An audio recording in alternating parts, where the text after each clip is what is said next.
Hello everyone and welcome to the Shinydocs and OpenText web seminar, Derby City Council's Story, Building a Seamless Digital Government. Our speakers for today are David Millett and Jason Cassidy. David Millett is the Principal Information Software Support Officer for Derby City Council, the local government authority for Derby, a city and unitary authority in the East Midlands region of England.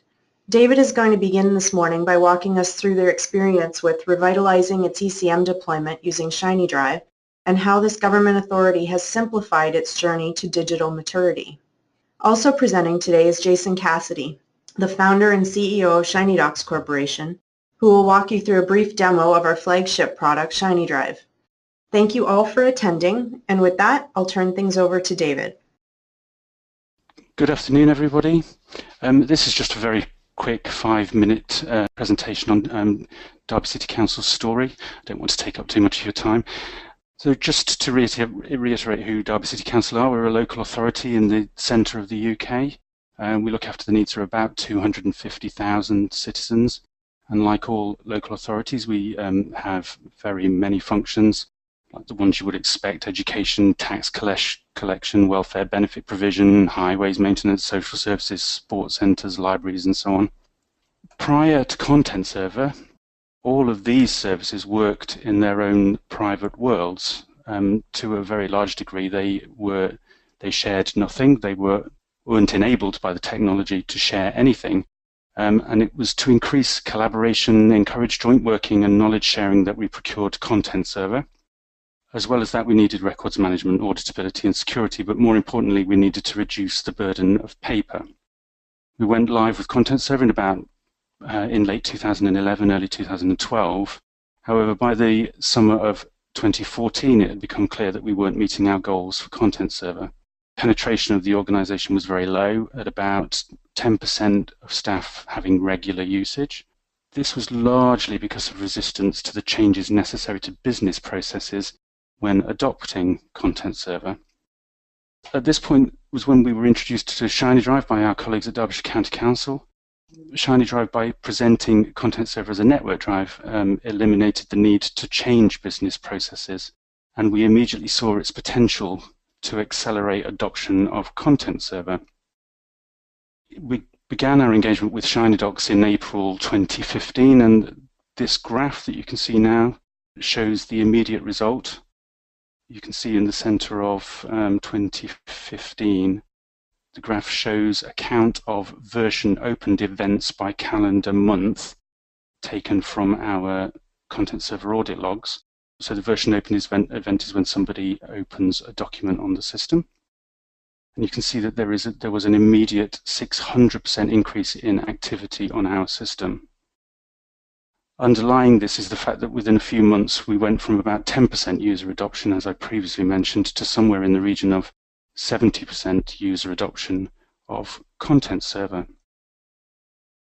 This engagement has not only increased our user adoption of Content Server, but has allowed us to eliminate 2 other document repositories, as you can see here, namely SharePoint and a proprietary document management system that's common in UK local authorities, and it allowed us to save the costs of those 2 systems. In fact, SharePoint servers will be decommissioned next week. As for the future, we are now thinking what was previously impossible.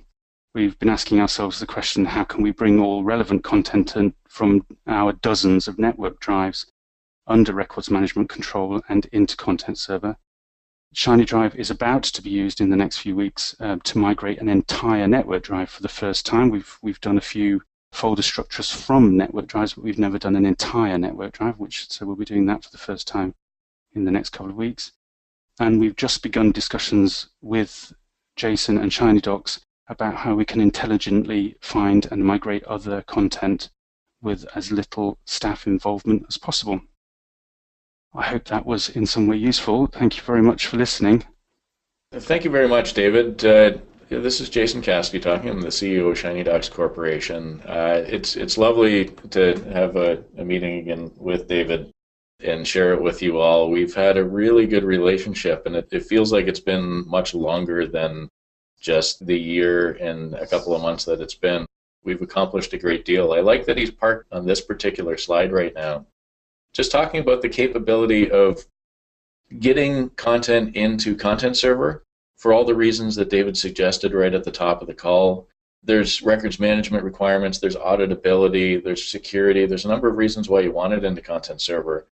But I get the feeling that one of the most important reasons why Derby City was willing to get it into Content Server was the fact that people were willing to use the system, and that enabled them and gave them the confidence to say, okay, let's bring in our SharePoint data, let's bring in the document management data, the 2.1 million important records from that other system. All of those are coming into Content Server because we're confident people can use it now. And David, I wouldn't mind if maybe before I head into the presentation, you could talk a little bit about that, just the confidence that people are willing to use it and how that affects your decision making with respect to bringing more information into Content Server. Yes, now that we have ways and means of using Content Server, so not just the Content Server front end, which of course people are becoming more and more familiar with, we now have Shinydrive, so people have a lot more confidence in using the system and in integrating it into their business processes. And that confidence grows, so Shinydrive becomes the gateway to the system essentially, and then they will ask about how they can further their use of the system. So they start off on Shinydrive, and then they slowly but surely move to Content Server and Shinydrive, and we can spread their training rather than over just a simple week when they will forget everything to several months of usage experience. So people become a lot more confident over a longer time period. And as a result, we now have people approaching us and saying, can we go on the document management system? Indeed, the network drive that we're migrating in the next few weeks is one such example. Can we go on? That was a request to go on the document management system because of the good things they hear. Yeah, thanks for the further information, David, because that's something that I hope everybody hangs on those words, is that we're literally in a situation where people who are using a shared drive, generally the most comfortable way of interacting with most documents in a networked environment, these people are asking to go to a web-based content management system like Content Server. So to me, that's just fantastic that they have the confidence to say, I'm going to give up an interface that I've been using for 20 years and I'm asking to go to this other system because it seems just as easy to use as what I'm doing right now, and you get the benefits of everything that the Content Server provides.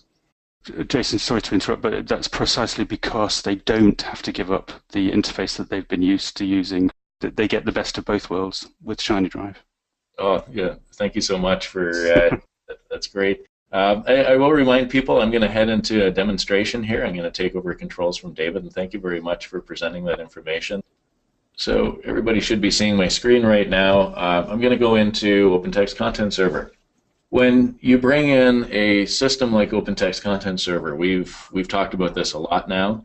We've described that you get audit histories associated with interacting with your documents. Now you have some accountability associated with what you see.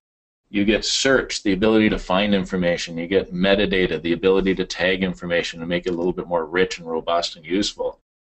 You get records management, the ability to identify which documents are important to your organization and when they can reasonably be disposed, or specifically identify which ones have to be kept forever. So records management provides all that.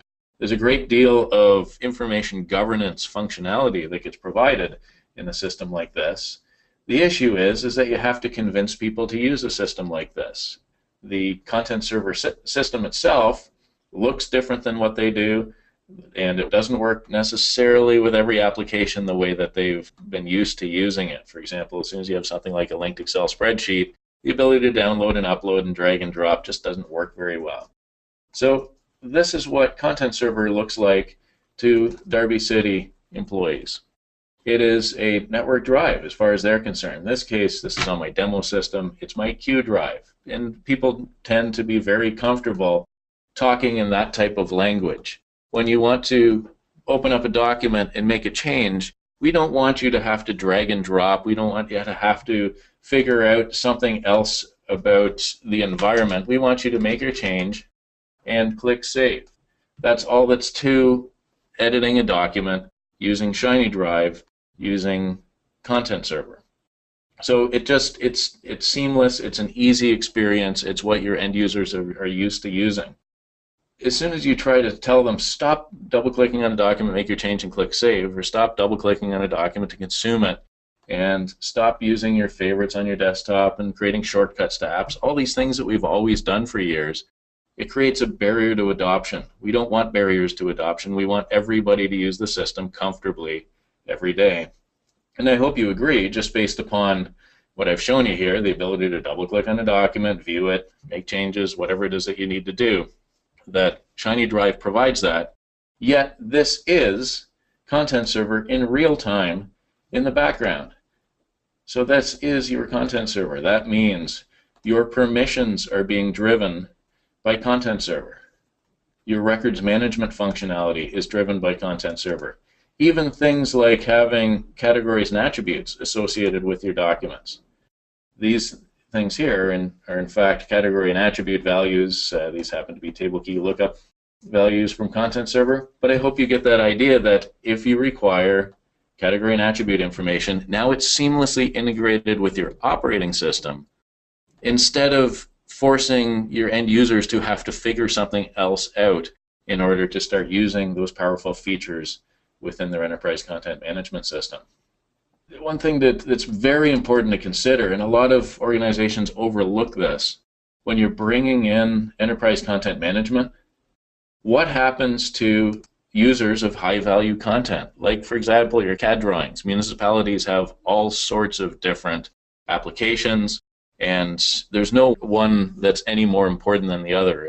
We assume that Excel spreadsheets and PowerPoint documents and Word documents are the most numerous documents, but there's some high-value documents out there in CAD drawings and marketing design applications and Adobe Bridge use and these types of things. And none of that stuff works with Enterprise Sync and Share tools. It doesn't work with any of the new modern tools like your Boxes and your OneDrives and that. But they all work great with a shared drive type interface, exactly what we have here. Your end users aren't giving anything up by coming to this. They don't really have to be trained by going to this. And as David alluded to, it is a gateway to all the power and flexibility to what's happening behind the scenes. Behind the scenes, we know that we have the version control. And even beyond that, we have more power that's associated with driving workflow, driving records management. All that is enabled, but transparently to your end user.